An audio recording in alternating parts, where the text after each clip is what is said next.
ඉතින් හැමෝම ආසාවෙන් බලාගෙන ඉඳිය වගේම 2024 උසස් පෙළ ලියපු ළමයින්ගේ ප්‍රතිඵල දැන් නිකුත් වෙලා තියෙනවා.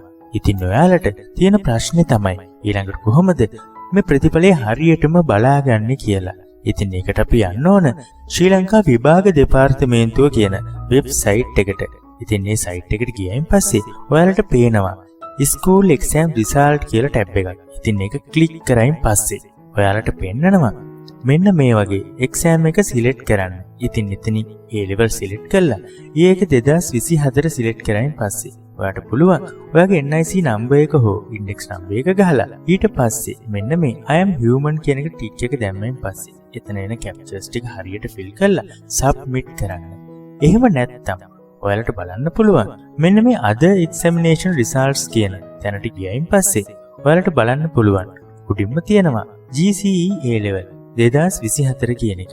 ඉතින් මේක view කරයින් පස්සේ ඔයාලට තියෙන ඉන්ඩෙක්ස් නම්බර් එක දෙන්න. ඉන්ඩෙක්ස් නම්බර් එක දුන්න ගමන් මෙතන view results බලා ගන්න පුළුවන්.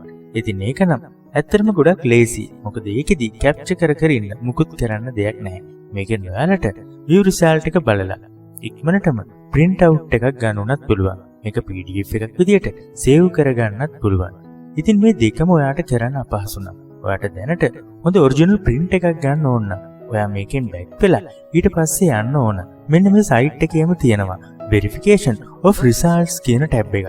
මේක click කරයින් පස්සේ ඔයාට පේනවා verification of results කියලා එකක්. මේකේ NIC number එකයි mobile number එකයි email address එකයි ගහලා මෙන්න මේකේ තියෙන විදියට පොඩි දේවල් ටිකක් තමයි fill කරන්න තියෙන්නේ. ඒ ටික fill කරගෙන ගියයින් පස්සේ පොඩි payment එකක් ගෙවුවයින් පස්සේ ඔයාට PDF එකක් රාජ්‍ය ලාංඡනෙත් එක්ක download වෙනවා. ඉතින් මෙන්න මේ කියන විදි තුනටම ඔයාගේ A level result sheet එක download කරගන්න පුළුවන්. ඉතින් මේක download කරගන්න යද්දී ඔයාට මොකක් හරි අපහසුතාවයක් තියෙනවා නම් ඒක පහලින් comment එකක් විදියට දාන්න අමතක කරන්න එපා.